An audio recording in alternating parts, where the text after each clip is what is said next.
హరే కృష్ణ అందరికీ 18 రోజులలో భగవద్గీత అవగాహనము అనేటువంటి క్లాస్కి అందరికీ కూడా ఇస్కాన్ శ్రీ శ్రీ రాధా గోవింద ఆలయము మంగళూరు కర్ణాటక తరపున స్వాగతం తెలియజేస్తూ ఉన్నాము.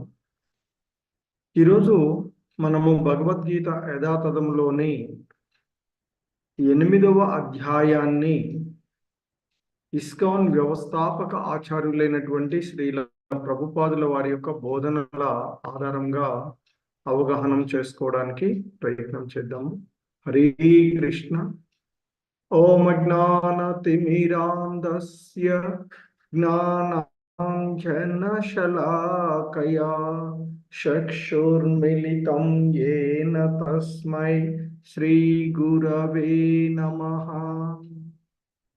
నమో ఓం విష్ణుపాదాయ కృష్ణప్రేష్టాయ భూతలే శ్రీమతే భక్తివేదాంత స్వామినితి నామినే.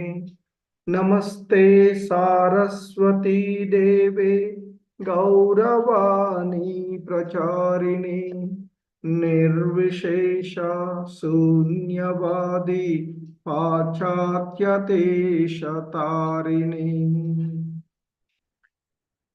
జయ శ్రీ కృష్ణ చైతన్య ప్రభు నిత్యానంద శ్రీ అద్వైత గదాధర శ్రీవాసాది గౌర భక్త బృంద. హరే కృష్ణ కృష్ణ కృష్ణ హరే హరే, హరే రామ రామ రామ హరే హరే. హరే కృష్ణ కృష్ణ కృష్ణ హరే హరే, హరే రామ రామ రామ హరే హరే. హరే కృష్ణ. సో 18 రోజులలో భగవద్గీత అవగాహనము అనేటువంటి కార్యక్రమంలో ఈరోజు మనము 8వ అధ్యాయమైనటువంటి భగవత్ ప్రాప్తి అనేటువంటి అధ్యాయం, దీనినే అక్షర బ్రహ్మ యోగము అని కూడా పిలుస్తాము. ఈ అధ్యాయాన్ని ఇస్కాన్ వ్యవస్థాపక ఆచార్యులైనటువంటి శ్రీల ప్రభుపాదుల వారి యొక్క బోధనల ఆధారంగా అవగాహన చేసుకోవడానికి ప్రయత్నం చేద్దాము. హరే కృష్ణ. సో ఈ అధ్యాయంలోని మొదటి శ్లోకము అర్జున ఉవాచ కిం తద్బ్రహ్మ కిమధ్యాత్మం కిం కర్మ పురుషోత్తమ అధిభూతం చ కిం ప్రోక్తం అధిదైవం కిముచ్యతే. అర్జునుడు అడుగుతూ ఉన్నాడు కృష్ణ భగవానుల వారిని, ఓ ప్రభు, ఓ పురుషోత్తమ, బ్రహ్మము అంటే ఏమిటి?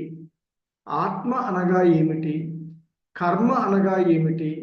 మరి దేనిని అధిభూతము అని అంటారు? మరి ఎవరిని అధిదైవము అని అంటారు? దయచేసి నాకు వివరించండి అంటూ అర్జునుడు శ్రీకృష్ణ భగవానుల వారిని అడుగుతూ ఉన్నటువంటి అంశము.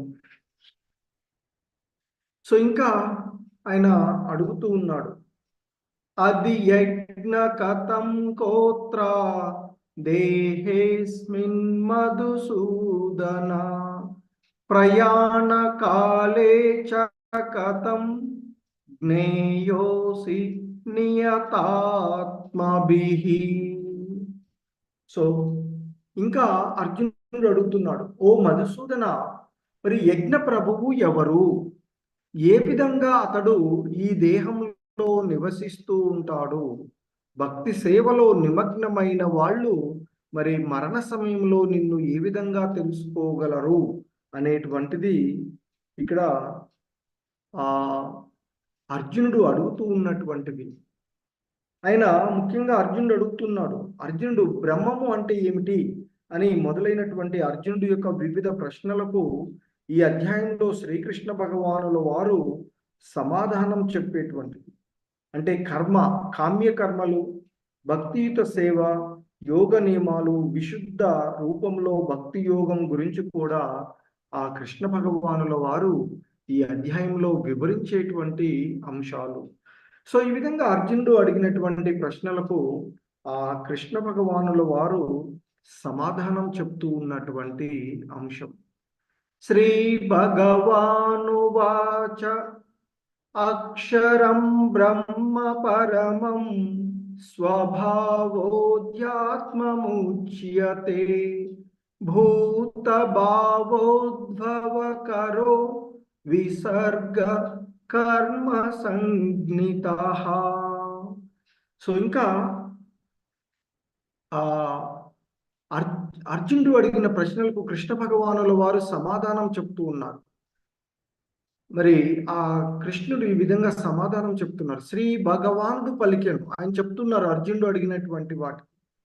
ఓ అర్జున, నాశనరహితుడు సర్వోత్తముడు అయిన జీవుడు బ్రహ్మము అనబడతాడు. ఎందుకంటే మొదటి ప్రశ్న అర్జునుడు అడిగింది కిమధ్యాత్మ కిం తద్బ్రహ్మ కిమధ్యాత్మం కిం కర్మ పురుషోత్తమ. అంటే బ్రహ్మము అంటే ఏమిటి, ఆత్మ అంటే ఏమిటి, కామ్యకర్మలు అంటే ఏమిటి, భౌతిక సృష్టి అంటే ఏమిటి, దేవతలు ఎవరు, దయచేసి నాకు వివరించండి అడిగాడు కదా. సో దానికి చెప్తున్నారు నాశనరహితుడు, సర్వోత్తముడు, అక్షరం బ్రహ్మ. సో మరి అక్షరం అంటే ఇక్కడ క్షరము లేనటువంటి వాడు, నశింపు లేనటువంటి వాడు, నాశనరహితుడు, సర్వోత్తముడు అయినటువంటి జీవుడు బ్రహ్మము అని అనబడతాడు. మరి అతని నిత్య స్వభావమే ఈ అధ్యాత్మము అని అనబడుతుంది. ఇక సమస్త జీవుల భౌతిక దేహాల ఉత్పత్తికి కారణమైనటువంటి ఆ కార్యమే కర్మ లేదా సకామ కర్మ అని అనబడుతుంది అని చెప్తున్నారు. అంటే బ్రహ్మము నాశనరహితమైనది, నిత్యంగా ఉండేది, దాని యొక్క సహజ స్థితి ఏ స్థితిలోనూ మారదు. అందుకే కదా ప్రారంభంలో అర్జునుడు దుఃఖిస్తూ ఉంటే, ఎందుకయ్యా అర్జున దుఃఖిస్తూ ఉన్నావు, ఈ ఆత్మ అనేటువంటిది శాశ్వతమైనది, ఎటువంటి మార్పులకు లోను కానటువంటిది, ఈ దేహం మాత్రమే చంపబడుతుంది, అంటే క్షీణించిపోయేటువంటిది ఈ దేహం మాత్రమే, ఆత్మ శాశ్వతమైనది అంటూ చెప్పినటువంటి అంశాలను మనం చూస్తాం అంతకుముందు. సో మరి ఈ విధంగా మరి ఆ శాశ్వతమైనటువంటి నాశనరహితుడైనటువంటి ఆ బ్రహ్మము తాను పూర్వ జన్మలలో ఆచరించినటువంటి కర్మలను అనుసరించి నానా రకాలైనటువంటి దేహాలను స్వీకరిస్తూ ఉంటాడు అని చెప్తూ ఉంటుంటాడు. ఎందుకంటే ఒక్కొక్కసారి అతడు ఆ అంధకారపూర్ణమైనటువంటి ప్రకృతిలో ఐక్యమై తనని భౌతిక పదార్థం అని కూడా అనుకునేటువంటి పరిస్థితి. మరి ఈ ప్రకృతిలో తనను, అంటే ఇక్కడ ఈ భౌతిక ప్రకృతిలో 84 లక్షల రకాలైనటువంటి జీవజాతులు ఉన్నాయి అని చెప్తారు. మరి ఈ 84 లక్షల జీవజాతులలో శాశ్వతమైనటువంటి నాశనరహితమైనటువంటి ఆత్మ ఏదో ఒక దేహాన్ని పొందుతూ ఉంటుంది అని చెప్తూ ఉంటుంటారు. సో ఇంకా ఆయన సమాధానం చెప్తూ ఉన్నారు. ఆదిభూతం క్షైరో భావః పురుషచ్చాదిదైవతం అది యజ్ఞోహమేవాత్ర దేహే దేహభృతాంవర. అర్జున్ని సంబోధిస్తున్నాడు శ్రీకృష్ణ భగవానుడు.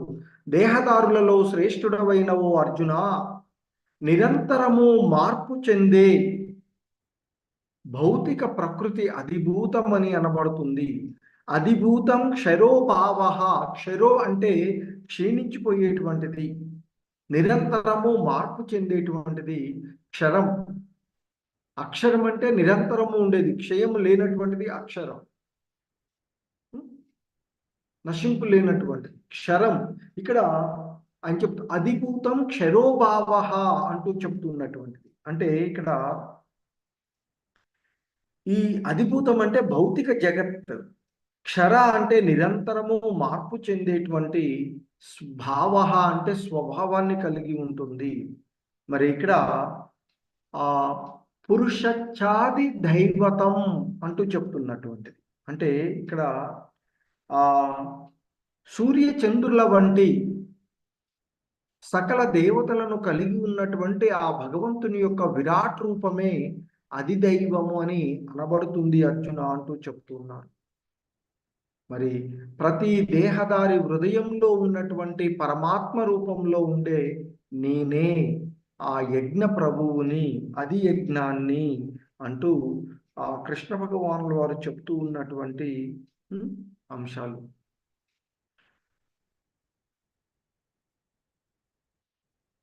ఎందుకంటే భౌతిక ప్రకృతి నిరంతరము మార్పు చెందుతూ ఉంటుంది అని చెప్తారు.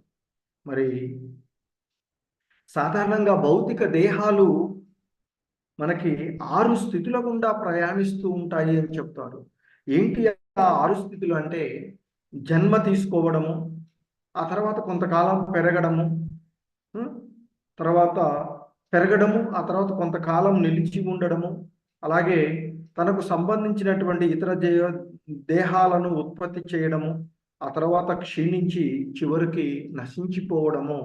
ఇది జీవులలో జరిగేటువంటి 6 రకాలైనటువంటి స్థితులు అని చెప్తూ ఉంటుంటారు.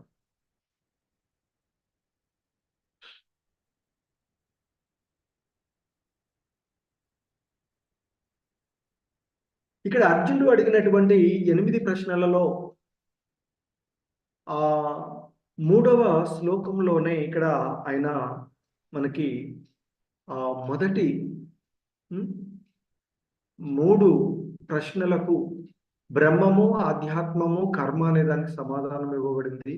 ఇక అధిభూతము, అధిదైవము, అలాగే అది యజ్ఞము, యజ్ఞ ప్రభువు ఎవరు, మరి ఆయన ఎక్కడ నిశిస్తాడు అనే దానికి ఈ 4వ శ్లోకంలో సమాధానం. మరి నిరంతరము మార్పు చెందే భౌతిక ప్రకృతి అధిభూతము అని, సూర్య చంద్రుల వంటి సకల దేవతలను కలిగి ఉన్నటువంటి భగవంతుని యొక్క విరాట్ రూపమే అది యజ్ఞము, అంటే ఇక్కడ అది దైవము అని, ఇక ఆ పరమాత్ముడే అది యజ్ఞము. మరి ఆ అది యజ్ఞము ఎక్కడ నివసిస్తుందంటే ప్రతి దేహదారి యొక్క హృదయంలో ఆ పరమాత్మ రూపంలో ఆ యజ్ఞ ప్రభువు నివసిస్తాడు అంటూ చెప్తున్నారు. మరి ఇక ఆయన అడిగినటువంటి మరొక ప్రశ్న ఒకటి, మరణ సమయంలో నిన్ను ఎలా తెలుసుకోగలరు అంటే, ఆయన ఇక్కడ చెప్తూ ఉన్నటువంటిది మరి నిరంతరము స్మరిస్తూ ఉండడం ద్వారా, అభ్యాసము ద్వారా నన్ను తెలుసుకోవచ్చు అంటూ ఆయన 5వ శ్లోకము నుండి 28వ శ్లోకం వరకు కూడా మరణ సమయంలో ఆ భగవంతుణ్ణి ఎలా స్మరించాలి, ఎలా తెలుసుకోగలరు అనేటువంటి విషయాలని ఆయన చెప్తూ ఉన్నటువంటిది. అంతకాలే చ మామేవం స్మరన్ ముక్త్వా కలేవరం ప్రయాతి సమద్భావం యాతి నాస్త్యత్ర సంశయః. సో ఇంకా ఆయన చెప్తూ ఉన్నారు, శ్రీకృష్ణ భగవానుడు అర్జునుడితో చెప్తున్నారు, ఓ అర్జున, జీవిత చివరి సమయంలో కేవలము నన్నే స్మరిస్తూ శరీరాన్ని విడిచేవాడు ఎవడైనా శీఘ్రమే నా భావాన్ని పొందుతాడు, ఇందులో ఎటువంటి సందేహానికి తావు లేదు అర్జున అంటూ చెప్తూ ఉన్నది. అంటే ముఖ్యంగా ఈ శ్లోకంలో కృష్ణ భక్తి భావన యొక్క ప్రాముఖ్యతను చెప్తూ ఉన్నారు. ఎందుకంటే కృష్ణ భక్తి భావనలో తన దేహాన్ని విడిచే ఎవడైనా శీఘ్రమే ఆ దివ్య భావాన్ని పొందుతాడు అనేటువంటి విషయాన్ని ఇక్కడ చెప్తూ ఉన్నటువంటిది. అందుకే మనకి మరణ సమయంలో భగవన్నామ స్మరణ చేస్తూ ఉండాలి అని చెప్తారు. అందుకే వాళ్ళని ఆ తులసి తీర్థం కానీ లేకపోతే ఆ భగవంతుని యొక్క చిత్రపటాలను చూపించడము లేదా భగవంతునికి సంబంధించినటువంటి ఆడియో వినిపించడం జరుగుతూ ఉంటుంది. తద్వారా భగవంతుని యొక్క స్మరణలో దేహాన్ని వదిలినట్లయితే వారు ముక్తి చెందుతారు, ఆ భగవంతుని యొక్క దివ్యధామాన్ని చేరుకుంటారు అని చెప్తారు. సో మరి ఆ విధంగా స్మరణ చేయడానికి ఆయన ఇక్కడ చెప్తూ ఉన్నటువంటి అంశం, యం యం వాపి స్మరన్ భావం త్యజంత్యంతే కలేవరం తం తమేవైతి కౌంతేయ సదా తద్భావ భావితః. ఆయన ఇక్కడ చెప్తూ ఉన్నటువంటి అంశము, ఓ కౌంతేయ అంటే ఓ అర్జున, కుంతిపుత్రుడా అర్జున, మనిషి మరణ సమయంలో ఏ భావాలను స్మరిస్తూ శరీరాన్ని వదులుతాడో ఆ భావాలకు తగిన స్థితినే అతడు పొందుతూ ఉంటాడు అర్జున అంటూ చెప్తూ ఉన్నటువంటిది. ఎందుకంటే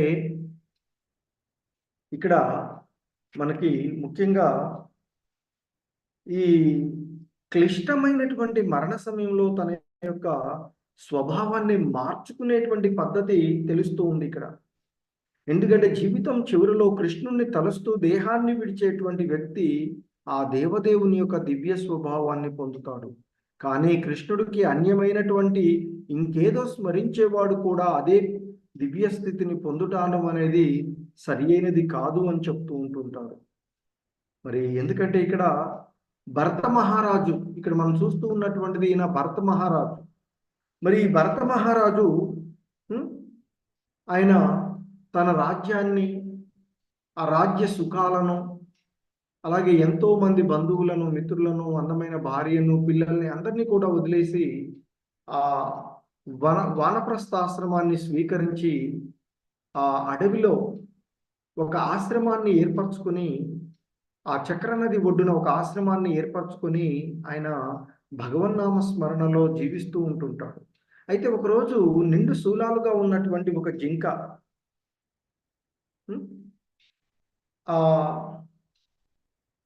ఆ నదిలో నీళ్లు తాగుతూ ఉంటుంది చూస్తాడు. అయితే ఆ సమయంలో అటువైపు నుండి సింహ గర్జన వినిపించి ఆ పిరికిదైన భయపడినటువంటి జింక అవతలికి ఒడ్డుకు పారిపోవడానికి నీళ్లలో దూకుతూ ఉంటుంది.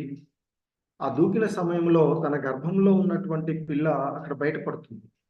అలాగే ఆ జింక అవతల ఒడ్డుకు చేరి ఆయాసంతో అది కూడా మరణిస్తుంది. ఆ సమయంలో ఆ జింక పిల్లని తీసుకొచ్చి సాదుకుంటాడు, తనతోనే పెంచుతాడు. అయితే మరి కాలం ఎవరి కోసం ఆగదు కదా. ఆ చివరి సమయంలో ఆ భరత మహారాజు అంటాడు, అయ్యో మరి ఇన్ని రోజులు నాతో సాంగత్యంలో ఉన్నదే ఈ జింక, మరి దీని పరిస్థితి ఏమిటి అంటూ జింకను గురించి ఆలోచిస్తూ దేహాన్ని వదిలివేస్తాడట.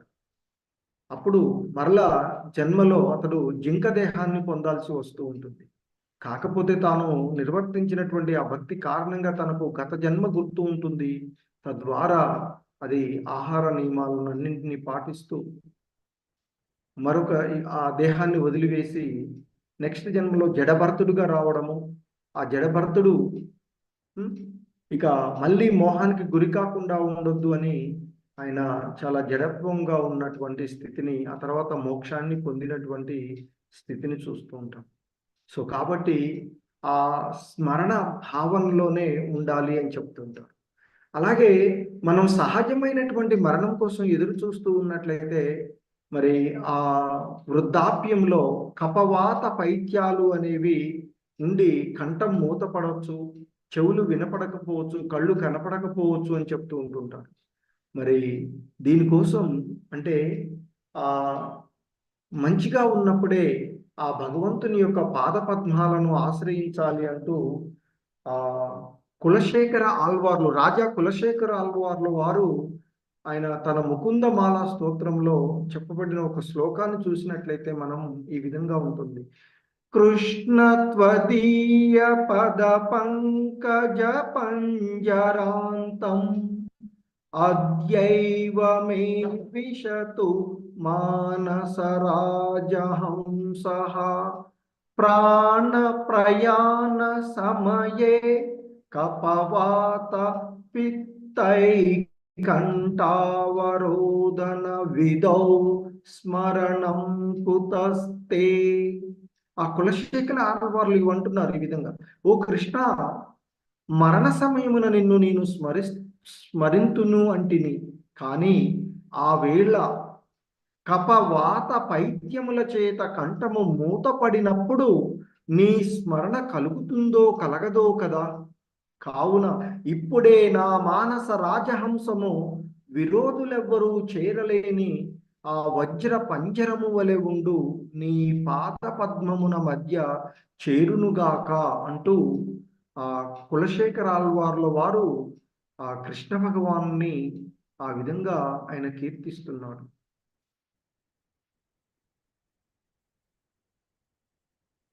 ఇంకా చెప్తున్నారు అర్జున్తో కృష్ణ భగవాన్. అంతకుముందు శ్లోకంలో ఆయన చెప్పినటువంటి అంశము యం ఏంటది?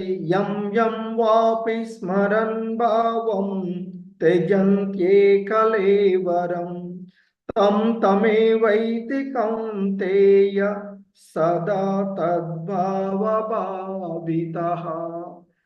అంటే ఆయన చెప్తున్నారు, ఓ కౌంతేయ, మనిషి తన దేహాన్ని విడిచేటప్పుడు ఏ భావన స్మరిస్తాడో అదే భావాన్ని నిశ్చయంగా పొందుతాడు అని.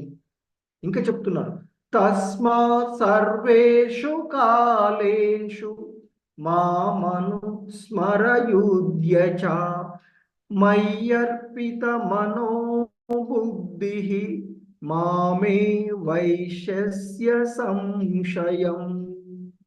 సో ఇంకా ఆయన చెప్తున్నారు, కాబట్టి ఓ అర్జున, నిరంతరము నన్నే స్మరిస్తూ అదే సమయంలో నీ కర్తవ్యమైన యుద్ధం చెయ్యవయ్యా. నీ కర్మలను నాకు సమర్పించి మనసు బుద్ధిని నాయందే నిలిపితే నీవు సందేహం లేకుండా నన్ను పొందుతావు అర్జున అంటూ ఆ కృష్ణ భగవానులు వారు చెప్తూ ఉన్నటువంటి అంశం. అభ్యాసయోగయుక్తేన చేతసా నాన్యగామినా పరమం పురుషం దివ్యం యాతి పార్థానుచింతయన్.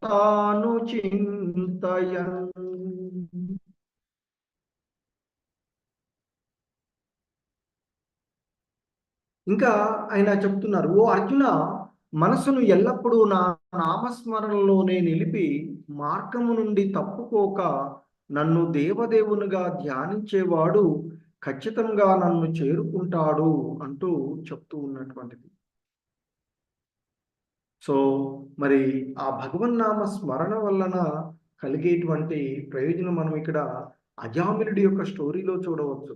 అజామిలుడు అనేటువంటి ఒక బ్రాహ్మణుడు సాంప్రదాయకమైనటువంటి బ్రాహ్మణ కుటుంబంలో పుట్టి ఆ భగవంతునికి సేవలు చేస్తూ తన తండ్రితో పాటు ఆలయ సేవలు చేస్తూ ఉండేటువంటి వాడు. ఒకసారి ఆలయ అంటే ఆ కావలసినటువంటి సామాగ్రి కోసం అడవికి వెళ్తాడు. అంటే పూలు అవి కావలసి.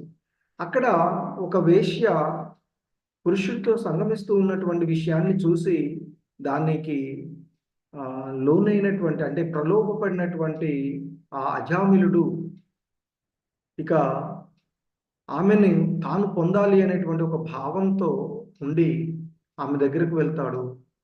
చివరికి తన భార్య పిల్లలందరినీ వదిలేసి ఆ వేశ్య దగ్గరే ఉంటాడు. ఆమెకు ద్వారా అనేకమైనటువంటి సంతానాన్ని కని ఇక మరి వారందరినీ పోషించడానికి అనేకమైనటువంటి దుర్మార్గమైనటువంటి పనులు చేస్తూ ఉంటాడు. అయితే ఆ క్రమంలో అతడు తన చిన్న కొడుకుకు నారాయణ అని పేరు పెట్టుకుంటాడు. మరి కాలం ఆగదు కదా, వృద్ధాప్యము సంభవిస్తుంది. ఆ సమయంలో ఆయన్ని తీసుకువెళ్ళడానికి యమభట్లు వస్తారు. ఆ సమయంలో అతడు తన కొడుకైనటువంటి చిన్నవాడైనటువంటి నారాయణని నారాయణ నారాయణ అంటూ పిలుస్తాడట. అప్పుడు ఆ సమయంలో అటుగా వెళ్తున్నటువంటి విష్ణు భటులు అక్కడ ఎవరో మన ప్రభువుని స్మరిస్తూ ఉన్నారు, వెళ్ళి చూద్దామని వెళ్తే అక్కడ యమభట్లు ఉంటారు. ఆ యమభట్లకు మరియు విష్ణు భట్లకు మధ్య కొంత వాదోపవాదం జరుగుతుంది. ఈ పంచాయతీ యమధర్మరాజు దగ్గరకు కూడా వెళ్తుంది. ఆ యమధర్మరాజు చెప్తారట, విష్ణునామ స్మరణం చేసేటువంటి వారి జోలికి మీరు వెళ్ళకండి అని చెప్తారు. సో ఆ విధంగా అజామిలుడికి మరొక అవకాశం లభిస్తుంది. ఆ తర్వాత ఆయన తీర్థస్థానంలో ఉండి నిరంతరము భగవన్నామ స్మరణ చేస్తూ ముక్తిని పొందారు అని చెప్తారు. అది నామస్మరణ యొక్క ఆ, ప్రాముఖ్యత, ఇంపార్టెన్స్. సో అందుకే అందరూ కూడా కనీసం అలవాటయ్యేంత వరకు ఒక రౌండ్ చేయండి జపం. హరే కృష్ణ హరే కృష్ణ కృష్ణ కృష్ణ హరే హరే, హరే రామ హరే రామ రామ రామ హరే హరే అంటూ ఆ భగవన్నామ స్మరణ చేస్తూ ఉండండి. ఈ కలియుగంలో కలి కల్మషాల నుండి బయటపడడానికి ఈ యుగ ధర్మం హరినామ సంకీర్తనము ఒకటే మనకి ఈ యుగానికి ఉన్నటువంటి ధర్మం. సో మరి మన మరణము అనేటువంటి పరీక్ష, ఈ జీవితంలో మనకు ఉండేటువంటి అతిపెద్ద పరీక్ష మరణం. మరి అది ఎప్పుడైనా రావచ్చు, ఎక్కడైనా అకస్మాత్తుగా జరిగేటువంటి ఆ పరీక్షకు మనం ప్రిపేర్ అవ్వడం లేదు. ఎందుకంటే ఎన్నో చూస్తూ ఉంటాం, అయినా ఇంకా నేనేదో ఇక్కడ శాశ్వతంగా ఉంటాను అనేటువంటి ఒక భావనలో ఉండిపోతాం తప్ప మనం మరి మన యొక్క కర్తవ్యాన్ని గుర్తుపెట్టుకొని మన స్వధర్మం ఆ భగవంతుని యొక్క సేవ చేయడం, భక్తియుత సేవలో నిమగ్నం అవ్వడం అనేది మర్చిపోతూ ఉన్నాం. మరి ఈ పరీక్షకు మనం ఎలా సిద్ధపడాలి, ఎప్పుడు సిద్ధం అవ్వాలి అంటే ఎప్పుడో దాకా వెయిట్ చేయాల్సిన పని లేదు. ఇప్పుడే సిలబస్ అంటే తయారవ్వాలి అని చెప్తూ ఉంటారు. మరి సిలబస్ ఏమిటంటే ఆ భగవంతుని యొక్క సేవ, భక్తియుత సేవ, కృష్ణ చైతన్యంలో నిమగ్నమై ఉండడం. మరి ఎలా సిద్ధం అవ్వాలి ఆ పరీక్షకు అంటే జపం చేయడం ద్వారా, భగవద్గీత భాగవతం వంటి గ్రంథాలను అధ్యయనం చేయడం ద్వారా, భక్తుల యొక్క సాంగత్వంలో ఉండడం, అలాగే భగవంతుడికి సేవ చేయడం. మరి మనకు వచ్చేటువంటి పరీక్ష ఏ సమయంలో అయినా రావచ్చు. కాబట్టి మరి ఆ విధంగా ప్రిపేర్ అవ్వడం వల్ల అంటే జపం చేయడం, నామ జపం చేయడము, భగవద్గీత భాగవతం వంటి గ్రంథాలను చదవడం, భక్తుల సాంగత్వంలో ఉండడము, ఆ భగవంతుని యొక్క దివ్య గణాలను కీర్తించడం, దివ్య లీలలను కీర్తించడం, అలాగే భగవంతునికి సేవ చేయడము. సో కాబట్టి ఆ విధంగా చేస్తూ ఉన్నట్లయితే మరి ఆ ఏ సమయంలోనైనా వచ్చేటువంటి ఆ పరీక్ష ఫలితం మనకి లభిస్తుంది. ఆ భగవంతుని యొక్క దివ్యధామాన్ని చేరుకుంటాము. తద్వారా ఈ జీవుడు ముక్తుడవుతాడు, ముక్తాత్ముడవుతాడు అంటూ చెప్తుంది. మరి ఆ భగవంతుని ఎలా స్మరించాలి?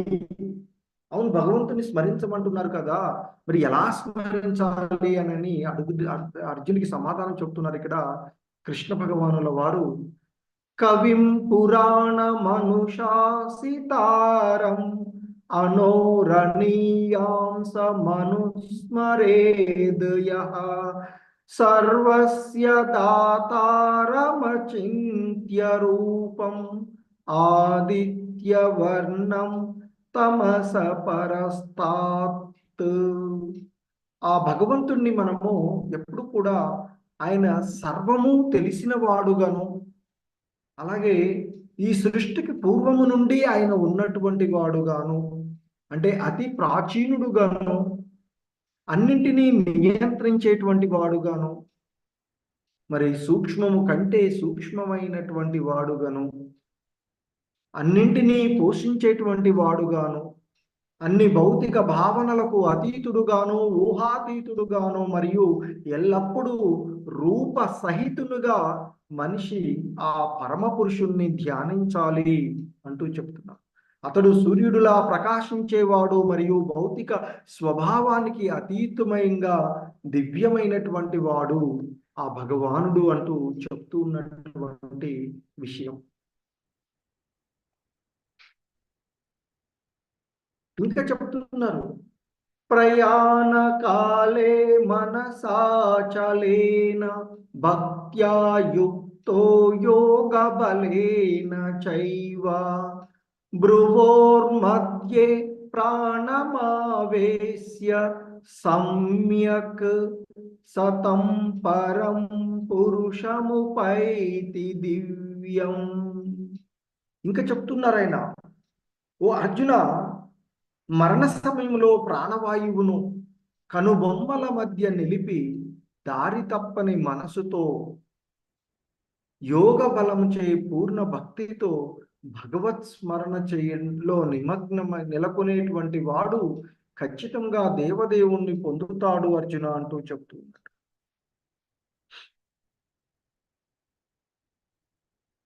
యదక్షరం వేద విదో వదంతి విశంతి యద్యతయో వీతరాగాః యదిచ్ఛంతో బ్రహ్మచర్యం చరంతి తత్తే పదం సంగ్రహేణ ప్రవక్ష్యే. వేద పండితులు ఆయనను నాశనము చెందనివాడు అని చెప్తారు. ఎందుకంటే ఆ పరమాత్ముని గురించి చెప్తూ ఉన్నటువంటి మరి సో కాబట్టి వేద పండితులు అంటే వేదాలను అధ్యయనం చేసినటువంటి వారు, ఆత్మానుభూతిని పొందినటువంటి వాళ్ళు ఆ దేవదేవుడు క్షయము చెందని వాడు అని చెప్తారు అంటూ చెప్తున్నారు. ఆయనలోనికి ప్రవేశించడానికి మహోన్నత ఋషులు బ్రహ్మచర్యము పాటిస్తూ ప్రాథమిక భోగాలను త్యజిస్తారు. మరి ఇప్పుడు ఆ లక్ష్యం యొక్క మార్గాన్ని క్లుప్తంగా నీకు వివరిస్తాను, విను అర్జున అంటూ చెప్తూ ఉన్నటువంటిది.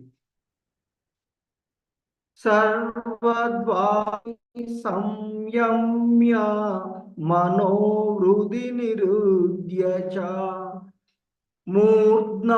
మూర్ధ్యాదాయాత్మన ప్రాణం ఆస్థితో యోగధారణం.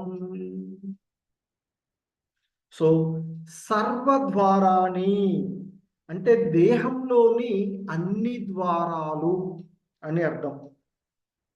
సంయమ్య అంటే నియంత్రించుకోవాలి.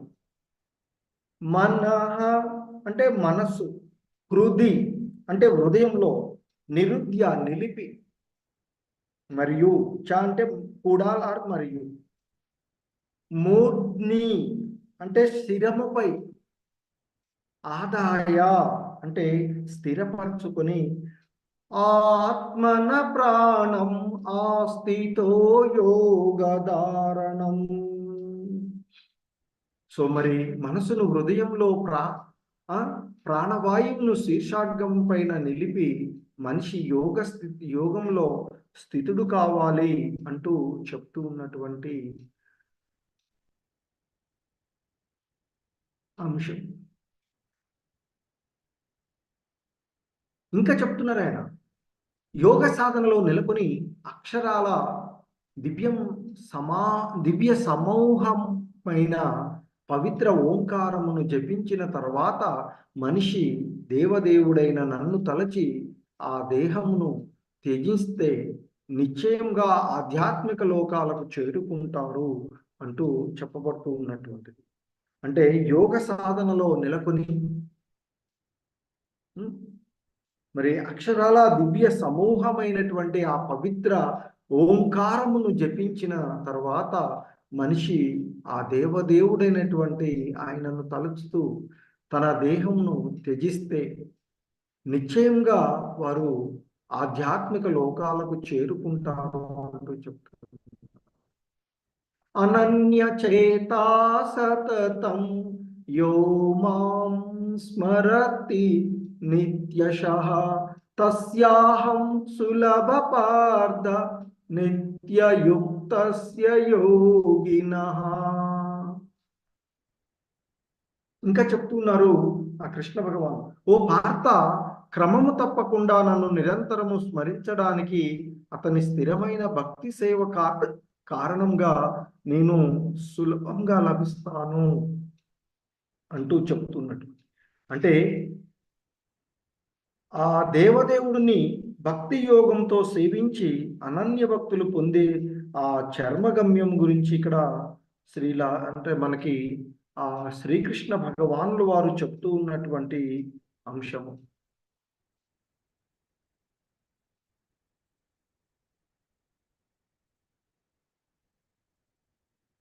సో మరి ఆ భక్తి ద్వారా ఆయన ఎంత సులభంగా లభిస్తాడు అంటే, ఆయనకి బాల్య స్నేహితుడు కుచేలుడు అనే ఒక బాల్య స్నేహితుడు ఉంటారు అని చెప్తారు. మరి ఆ బాల్య స్నేహితుడు వారందరూ కూడా ఇద్దరు సాందీపుని యొక్క ఆశ్రమంలో విద్యలు నేర్చుకుంటారు. ఆ తర్వాత ఆ కుచేలుడు తన ఊరికి వెళ్తాడు. ఇప్పుడు గుజరాత్ పోర్బందర్ దగ్గర ఊరు ఉంది అని చెప్తుంటారు ఆయన ప్రదేశం. అక్కడికి వెళ్ళి తన యొక్క భక్తియుత సేవలో నిమగ్నం అవుతాడు. అలాగే వివాహం అవుతుంది, బహు సంతానం కలుగుతుంది. ఆయన దేనిని ఆశించకుండా చేయడం వల్ల కొంత పేదరికాన్ని అనుభవిస్తూ ఉంటుంటాడు. ఎలాంటి పేదరికం అంటే తన పిల్లలను కూడా పోషించుకోలేనటువంటి స్థితి. ఆ స్థితిలో ఆయన భార్య అంటుందట, మరి నీ స్నేహితుడు కృష్ణుడు మరి ద్వారకపు రాజుగా ఉన్నారు కదా, ఆయన దగ్గరికి వెళ్ళినట్లయితే మన పేదరికం ఏమన్నా పేదరికానికి పరిష్కారం లభించవచ్చు, వెళ్ళు అని చెప్తే మొదట ఆయన నిరాకరిస్తారు. కానీ ఈ విధంగానైనా తన బాల్యమిత్రుడైనటువంటి శ్రీకృష్ణ భగవాన్ని దర్శించుకోవచ్చు అనే ఉద్దేశంతో ఆ కుచేలుడు ఆయన దగ్గరికి వెళ్తాడట. అక్కడికి వెళ్ళేటప్పటికి అనేకమైనటువంటి బహుళ అంతస్తుల అంతఃపురాలు అక్కడ ఉంటాయి. ఆ సమయంలో అతడు ఒక అంతఃపురం ముందు నిలబడి, నేను కృష్ణ భగవానుల వారి యొక్క చిన్ననాటి స్నేహితుడును కుచేలుడును వచ్చాను అని చెప్పండి అని చెప్తే ఆయన వెళ్తారు. వెళ్ళి చెప్తే కృష్ణుడు సాధారణంగా ఆయన్ని ఆహ్వానపరిచి అతిథి మర్యాదలన్నీ చేస్తాడు. మరి ఆ సమయంలో అతిథి మర్యాదలన్నీ అయిపోయిన తర్వాత కృష్ణుడు కుచేలుని అడుగుతాడట, మిత్రమా నా కోసం ఏం తీసుకొచ్చావు అని అడిగితే, ఆయన మరి బయలుదేరే ముందు ఆయన మరి ఎక్కడికైనా వెళ్ళేటప్పుడు మనం ఎవరైనా బంధువులు కానీ ఎక్కడికైనా వెళ్తే ఉట్టి చేతులతో వెళ్ళాం కదా, ఆలయాలకు కానీ బంధువులకు కానీ ఎక్కడికైనా వెళ్తే. సో ఆయన అడిగితే, ఏమన్నా ఉన్నాయా మరి ఇంటిలో తీసుకువెళ్ళడానికంటే, ఏమీ లేవయ్యా, ఏవో కొన్ని అటుకులు ఉన్నాయి అని ఆ అటుకులు తన కండవలో మూట కట్టి ఇస్తుందట. అక్కడ ఉన్నటువంటి పరిస్థితి చూసినటువంటి కుచేలుడు అటుకులు ఇవ్వడానికి సిగ్గుపడుతూ ఏం తేలేదు అంటాడట. కానీ కృష్ణుడికి తెలుసు కదా సర్వంతర్య, లేదు నువ్వు ఉట్టిగా రావు, నాకేదో తీసుకొచ్చావు అని చెప్పేసి ఆ కండవ గుంజుకొని ఒక బుక్కడు 2 బుక్కలు అటుకులు చేస్తాడట. ఇక 3వ బుక్క తీసుకుంటూ ఉంటే రుక్మిణి మాత ఆపుతుందట, ఇప్పటికే కావలసినంత సంపదలను ఆయనకి ఇచ్చావు, ఇంకా నువ్వు అటుకులు తీసుకున్నట్లయితే మనమే వెళ్ళి ఆయనకు ఊడిగం చేయాలి అని చెప్తారు. ఇప్పుడు ఆపుతారు. సో ఆ విధంగా మరి ఆ రాత్రి ఆ కృష్ణ భగవాన్ యొక్క ఆతిథ్యాన్ని స్వీకరించిన కుచేలుడు మరునాడు ఆ భగవంతుడిని ఏమీ అడగకుండానే ఇంటికి వెళ్తాడు. తన గృహ పరిసరాలకు వెళ్ళగానే అక్కడ తన పాత ఏమీ లేదు, ఉండకుండా అక్కడ అంత కొత్త భవనం ఏర్పడుతూ ఉంటుంది. అది మనది కాదనుకుంటూ దాటి వెళ్ళిపోతే ఆయన భార్య వచ్చి పిలుస్తుందట. సో ఆ భగవంతుడి అనుగ్రహం ద్వారా మన పేదరికం అంతా తీరిపోయింది అంటూ చెప్తే సరే అక్కడ వెళ్తాడు. సో ఆయన ఆ తర్వాత కూడా ఆ విశుద్ధమైనటువంటి భక్తిలోనే నిమగ్నమై ముక్తిని పొందాడు అని చెప్తాడు. మరి భగవంతుని ఎందుకు పొందాలి అనేటువంటి చెప్తున్నారు. మాముపేత్య పునర్జన్మ దుఃఖాలయం అశాశ్వతం నాప్నువంతి మహాత్మానః సంసిద్ధం పరాం గతాః. భక్తి యోగులైన మహాత్ములు నన్ను పొందిన తర్వాత అత్యున్నత పరిపూర్ణత్వాన్ని పొందుతారు. కావున దుఃఖాలతో నిండిన ఈ తాత్కాలిక ప్రపంచానికి తిరిగి రారు. ఎవరైతే ఆ భగవన్నామ స్మరణ చేస్తూ ఆ భగవంతుని యొక్క ఆ దివ్యమైనటువంటి ఆధ్యాత్మిక లోకాన్ని చేరుతారో వారు ఇక మళ్ళీ ఈ భౌతిక జగత్తుకు తిరిగి రారు అంటూ చెప్తూ ఉన్నటువంటిది. ఇంకా చెప్తున్నారు, ఆ బ్రహ్మ భువనాలోకాః పునరావర్తినో అర్జున మాముపేత్యతు కౌంతేయ పునర్జన్మ న విద్యతే.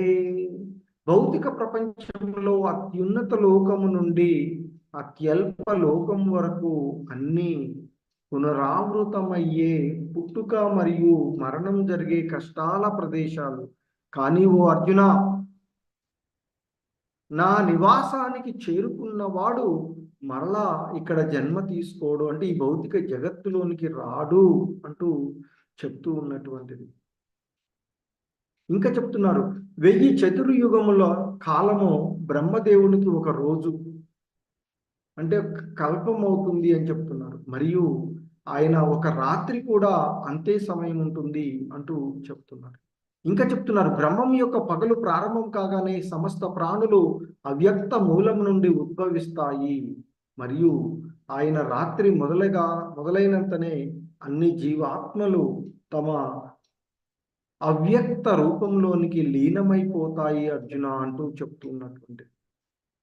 ఇంకా మరి ఎందుకు ఈ జగత్ తాత్కాలికమైనది అంటే చూస్తే ఇక్కడ చెప్తున్నారు, భూతగ్రామ సయేవాయం భూత్వా భూత్వా ప్రళీయతే రాత్ర్యాగమేవ శపార్త ప్రభవత్య హరాగమే. ఇంకా చెప్తున్నారు, ఓ పార్త, ఈ జీవులన్నీ బ్రహ్మకు పగలు కాగానే మళ్ళీ మళ్ళీ జన్మిస్తూ ఉంటాయి, రాత్రి రావడంతో ప్రకృతిలో లీనమైపోతాయి అంటూ తెలియచేస్తూ ఉన్నట్టు. మరి బ్రహ్మ యొక్క ఒక రోజు కాలాన్ని మనం లెక్కగట్టినట్లయితే మనకి వైదిక శాస్త్రం ప్రకారం మనకి ఆ మహాయుగాలు 1000 మహాయుగాలు అని చెప్తూ ఉంటారు. బ్రహ్మదేవుని యొక్క ఒక పగలు అంటే ఇక్కడ మనకి కలియుగము, ద్వాపర యుగము, త్రేతాయుగము, సత్యయుగము ఇవన్నీ కలిపితే ఒక మహాయుగం అవుతుంది. కలియుగము 4,32,000 సంవత్సరాలు, ద్వాపర యుగం దానికి 2 రెట్లు ఉంటుంది, సుమారుగా 8,64,000 సంవత్సరాలు. త్రేతాయుగం దానికి 3 రెట్లు ఉంటుంది, అంటే సుమారుగా 12,96,000 సంవత్సరాలు అవుతుంది. సత్యయుగము చూసినట్లయితే 17,28,000 సంవత్సరాలు అవుతుంది. ఇవన్నీ కలిపితే ఒక మహాయుగం, అంటే 43,20,000 సంవత్సరాలు అని చెప్తారు. మరి 1000 మహాయుగాలు బ్రహ్మదేవునికి ఒక పగలు, అంటే కల్పం. సో కాబట్టి మరి ఆ విధంగా లెక్క కట్టినట్లయితే 4,320 ట్రిలియన్ల అట్లా ఉంది అని చెప్తుంటారు. 311 ట్రిలియన్ 40 బిలియన్ల సంవత్సరాల కాలము అని చెప్తూ ఉంటుంటారు. ఇంకా భగవంతుని యొక్క దివ్యధామాన్ని గురించి చెప్తూ ఉన్నారు. అవ్యక్తోక్షర ఇత్యుక్తం తం ఆహు పరమాం గతిం యం ప్రాప్య న నివర్తంతే తద్ధామ పరమం మమ. ఆ దివ్య నివాసం అంటే ఆ భగవంతుని యొక్క దివ్య ధామం ఏదైతే ఉందో ఆ గోలోక బృందావనము, ఆ దివ్య నివాసము వ్యక్తము కానిది, నశింపు లేనిది మరియు ఇతరగా పరమగమ్యము. జీవుడు అక్కడికి చేరుకున్న తర్వాత తిరిగి ఈ భౌతిక జగత్తులోనికి రాడు, అది నా సర్వోన్నత నివాసము అర్జున అంటూ చెప్తున్నారు. ఆధ్యాత్మిక ప్రపంచంలో ప్రతి పదము పాటలాగానే ఉంటుంది, ప్రతి అడుగు నృత్యంలాగానే ఉంటుంది అని చెప్తారు. మరి ఈ భౌతిక జగత్ ప్రతి అడుగు ప్రమాదకరమే, ప్రతి పనిలోనూ బాధలే ఉన్నటువంటిదిగా చెప్తున్నారు. మరి ఆధ్యాత్మిక ప్రపంచం యొక్క స్వభావం చూస్తే అది శాశ్వతమైనది, తప్పులేనిది, అపరిమితమైన ఆనందాన్ని కలగజేసేటువంటిది, అన్ని కోరికలను నెరవేర్చేది, ఆకర్షణీయమైనది, ప్రత్యక్ష శ్రేష్టమైనది, అత్యున్నతమైన లోకము. దానిని చేరుకున్న వాడు తిరిగి మళ్ళీ ఈ భూలోకానికి రాడు అని చెప్తుంది. సో ఇంకా చెప్తున్నారు, పురుష సపరపార్థ భక్త్యా లభ్యస్త్వనన్యయా యస్యాంతస్థాని భూతాని యేన సర్వమిదం తతం. ఓ అర్జున, సమస్త భూతాలను తనలో ఇముడ్చుకొని సకల లోకాలలోనూ వ్యాపించి ఉన్న పరమాత్మను చంచలమైన భక్తి వల్లనే, అంటే ఇక్కడ ఈ అచంచలమైనటువంటి భక్తి వల్లనే పొందవచ్చు అంటూ చెప్తున్నటువంటిది.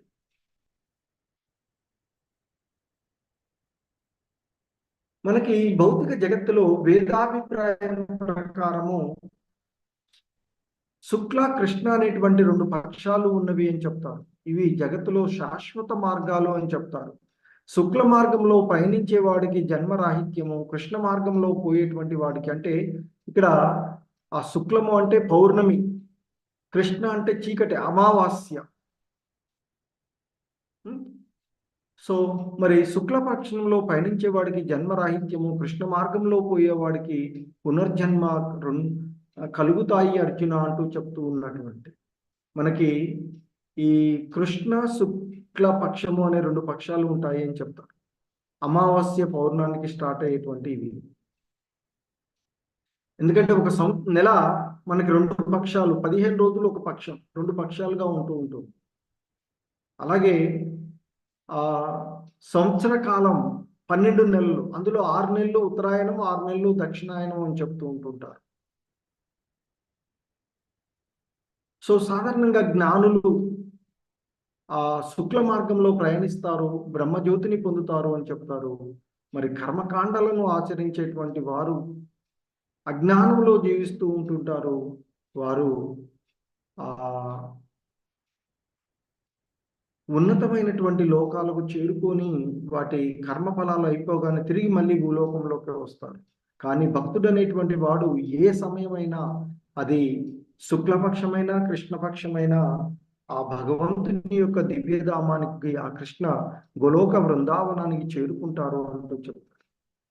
నైతే శృతి పార్థ జానం యోగి ముహ్యతి కచ్చన తస్మాత్ సర్వేషు కాలేషు యోగయుక్తో భవార్జున. సో ఇంకా ఆయన ఇక్కడ చెప్తూ ఉన్నటువంటి అంశము, ఓ అర్జున, భక్తులు ఈ రెండు మార్గాలను ఎరిగి ఉన్నప్పటికీ ఏనాడు కూడా మోహితులు కారు. అందుకే సర్వదా భక్తిలో స్థిరుడవు కావలసింది అర్జున అంటూ అర్జునుని కూడా ఆ భక్తియుత సేవలో నెలకొనమని చెప్తూ ఉన్నటువంటి అంశం.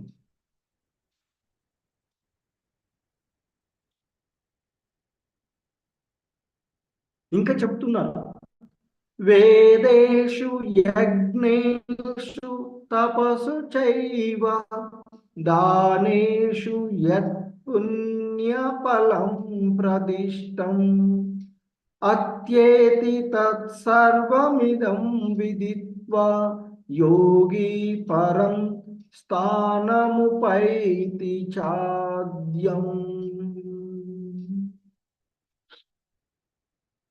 సో ఇంకా చెప్తున్నారు ఆయన, ఓ అర్జున, భక్తియుత సేవా మార్గాన్ని అంగీకరించినటువంటి వ్యక్తి వేదాలను అధ్యయనం చేయడము, యజ్ఞాలను నిర్వహించడము, తపస్సులు చేయడము, దాతృ ఇవ్వడము, లేదా తాత్విక మరియు కామ్య కర్మలను అనుసరించడము వలన కలిగేటువంటి పుణ్య ఫలాలను అధిగమించి వీటన్నింటినీ పొందగలడు. చివరకు అతను నిత్యమైన పరంధామాన్ని చేరుకుంటాడు అర్జున అంటూ చెప్తూ ఉన్నటువంటి. వేదేషు అంటే ఇక్కడ ఆ వేద అధ్యయనం ద్వారా, అంటే ఆ భక్తియుత మార్గాన్ని, భక్తియుత సేవా మార్గాన్ని చేపట్టినటువంటి ఆ వ్యక్తి వేద అధ్యయనం ద్వారా కానీ, యజ్ఞ నిర్వహణ ద్వారా కానీ, తపస్సు చేయడం ద్వారా కానీ, దానం ఇవ్వడం ద్వారా కానీ, లేదా తాత్విక కామ్యకర్మలను నెలకొనడం వల్ల కానీ,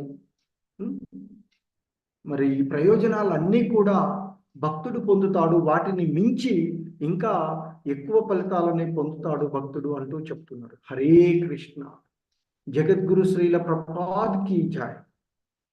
హరే కృష్ణ కృష్ణ కృష్ణ హరే హరే, హరే రామ రామ రామ హరే హరే.